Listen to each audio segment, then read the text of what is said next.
ইশাকের ঘোষণা অনুযায়ী সামাজিক যোগাযোগ মাধ্যমে একটি পোস্ট করেছেন, যেখানে ইশাক হোসেন বলেছেন যতক্ষণ পর্যন্ত না দুই ছাত্র উপদেষ্টা পদত্যাগ করবে ততক্ষণ পর্যন্ত সড়ক না ছাড়ার ঘোষণা দিয়েছেন। উল্টো সড়কে অবস্থান বাড়ানোর জন্য কিন্তু নেতাকর্মীদের ঘোষণা দিয়েছেন ইশাক হোসেন। যারা থাকবেন বেশ কদিন ধরে কিন্তু ইশাক হোসেন শপথ গ্রহণের দাবিতে যে বিক্ষোভ করছিলেন তার সমর্থকরা এবং নগরবাসীর ব্যানারে তাদেরকে ইশাক হোসেন তাদের সঙ্গে যেমন গতকাল সংহতি জানিয়েছিলেন, আজ সংহতি জানানোর পর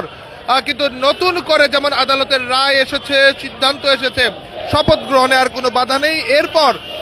নেতাকর্মী যারা রয়েছেন অবস্থান করছিলেন তারা কিন্তু উচ্ছ্বাস প্রকাশ করছিলেন এবং নতুন করে কিন্তু আরো একটি দফা তারা যুক্ত করেছে, যেখানে ছাত্র উপদেষ্টা দুজন যারা রয়েছেন ছাত্র প্রতিনিধিশীল উপদেষ্টা তাদের পদত্যাগ না করা পর্যন্ত তারা সড়ক ছাড়বেন না, এমন যখন ঘোষণা তখন কিন্তু নেতাকর্মীদের উপস্থিতি বিস্তৃত হচ্ছে। যেখানে কেবল মৎস্য ভবন থেকে নয়, যমুনার সামনে থেকে শুরু করে বিভিন্ন জায়গা থেকে মিছিল আসছে এবং সেই মিছিল এক পর্যায়ে মৎস্য ভবন অতিক্রম করছে এবং অতিক্রম করে যমুনায় যাচ্ছে এবং যমুনা থেকে আবার মিছিল করে মৎস্য ভবন হয়ে আবারও যমুনায় কিন্তু এভাবেই তাদের মিছিল কিন্তু চলছে। এবং জেনে থাকবেন কিছুক্ষণ আগেই কিন্তু সামাজিক যোগাযোগ মাধ্যম ফেসবুকে ইশাক হোসেন তার ভেরিফাইড ফেসবুক পেজে কিন্তু একটি পোস্ট করেছেন, যেখানে তিনি লিখেছেন কোনো মূলা ঝুলিয়ে লাভ নেই, আমরা আর মূলা নিয়ে ফিরছি না এবং যতক্ষণ পর্যন্ত দুই ছাত্র উপদেষ্টা পদত্যাগ না করবে ততক্ষণ পর্যন্ত আসলে তাদের অবস্থা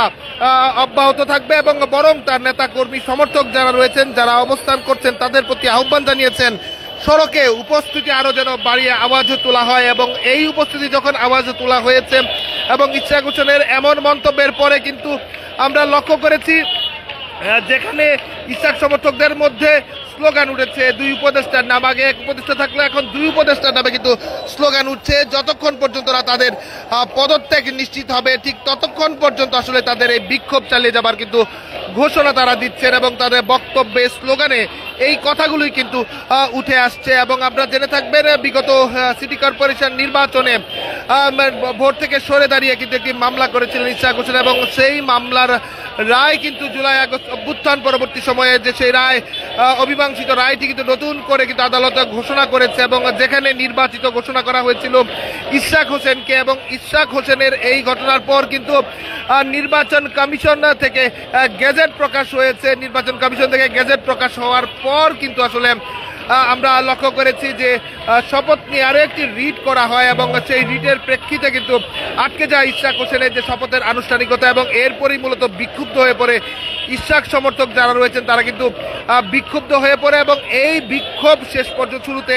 নগর ভবন কেন্দ্রিক থাকলেও তার পরবর্তীতে সচিবালয় এবং মৎস্য ভবন যমুনা পর্যন্ত কিন্তু এসে পড়েছে এবং সেই বিক্ষোভের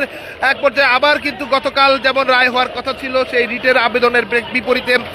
আজ সেটির রায় কিন্তু দিয়েছে আদালত, যেখানে আদালতের সিদ্ধান্ত অনুযায়ী কিন্তু আর শপথ গ্রহণে আর কোনো বাধা থাকছে না। অন্যদিকে আসিফ মাহমুদের একটি বক্তব্য কিন্তু সামাজিক যোগাযোগ মাধ্যমে বেশ আলোচনা সৃষ্টি করেছিল, যেখানে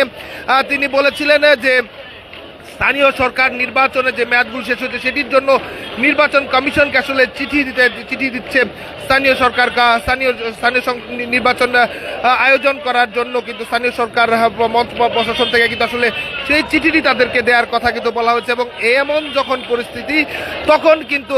ইশাক হোসেনের পক্ষ থেকে কিন্তু আরো একটি ঘোষণা তিনি দিয়েছেন সামাজিক যোগাযোগ মাধ্যমে, যেখানে তিনি বলেছেন সড়ক না ছাড়ার আহ্বান জানিয়েছেন, বরং যতক্ষণ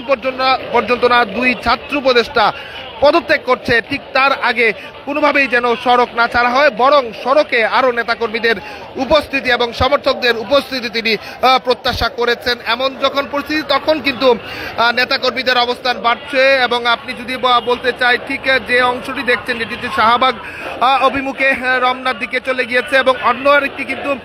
এই অংশ যেটি দেখছেন সেটি কিন্তু প্রধান উপদেষ্টার বাসভবন অভিমুখে মানে কাকরাইল মোড় হয়ে যমুনার দিকে এবং এইটি শিল্পকলা একাডেমি হয়ে ঠিক মাদকদ্রব্য নিয়ন্ত্রণ অধিদপ্তরের দিকে এবং বিপরীত পাশের যে পরিস্থিতি সেটি কিন্তু প্রেস ক্লাব অভিমুখে হাইকোর্টের দিকে চলে গেছে এবং পুরো রাস্তায় এক প্রকারে কিন্তু অচল অবস্থায় রয়েছে গাড়ি ঘোড়া চলাচলের ক্ষেত্রে এবং নেতা কর্মী সহ সমর্থক যারা রয়েছেন তাদের উপস্থিতি কিন্তু আসলে বাড়ছে এবং তারা স্লোগান দিচ্ছেন এবং কেউ কেউ পাশে বসে রয়েছেন, কিন্তু একটি স্লোগানই তাদের মধ্যে উঠে আসছে যেখানে তারা বলছেন দুই উপদেষ্টার পদত্যাগ তারা আসলে দাবি করছে। এবং অন্যদিকে যদি বলে রাখতে চাই, রাজধানী ঢাকার আরেক পাশে শাহবাগে কিন্তু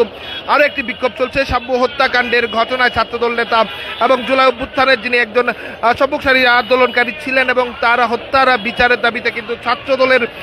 ব্যানারেও কিন্তু সেখানে শাহবাগ ব্লকের কর্মসূচি চলছে এবং তা বিকাল 5টা পর্যন্ত চলবে। অন্যদিকে এই অবস্থান কিন্তু অনির্ধারিত কোনো সময় কিন্তু এখন পর্যন্ত নির্ধারণ করা হয়নি, যে নির্ধারণের মধ্য দিয়ে এই আন্দোলনের একটি শেষ পর্যায়ে হবে। তারা বলছে যতক্ষণ পর্যন্ত না দুই ছাত্র প্রতিনিধি উপদেষ্টা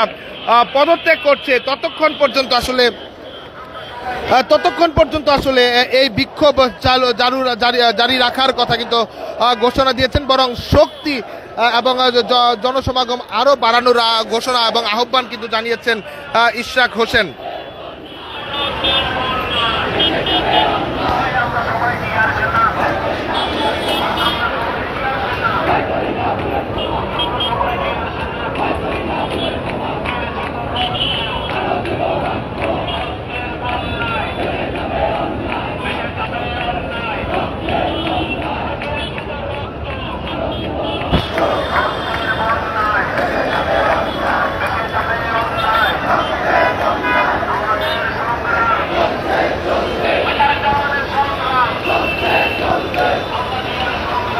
দর্শক দেখছেন দেশ সীমান্ত লাইভ। আমরা শুরু থেকেই সর্বশেষ আপডেট পেতে আপনাদের সংযুক্ত করছি বারবার, এবং আমরা জানানোর চেষ্টা করব এই সময়ে ঢাকার যে বিভিন্ন জায়গার ঘটনা খবর জানতে দেশ রূপান্তরের সঙ্গে থাকুন। এবং আমরা সকাল থেকে দেখাচ্ছিলাম যে আন্দোলনকারী বিক্ষুব্ধ যারা রয়েছেন এবং বিক্ষোভকারী যারা রয়েছেন তাদের অবস্থান,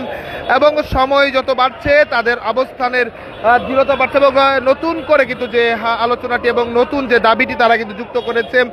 শুরুতে আসিফ মাহমুদের পদত্যাগ দাবি করলো, এখন কিন্তু দুই ছাত্র উপদেষ্টার পদত্যাগ তারা দাবি করছে, এবং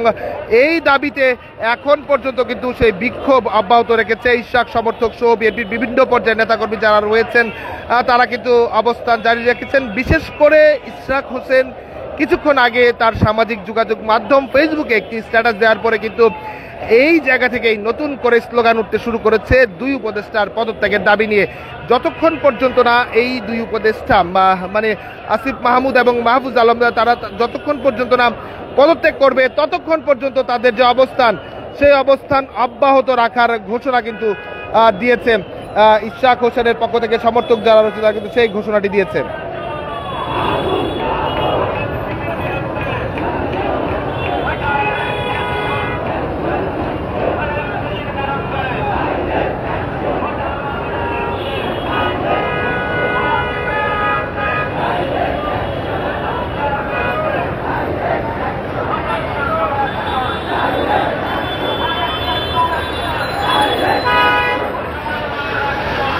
যে কোনো সময় যে কোনো আপডেট পেতে এবং সম্পূর্ণ তথ্য জানতে এবং দেশ রূপান্তরের সঙ্গেই থাকুন। আমরা দিনভর চেষ্টা করব আপনাদের সঙ্গে বিভিন্ন আপডেট আপনাদের জানাতে। সে পর্যন্ত দেশ রূপান্তরের সঙ্গেই থাকুন।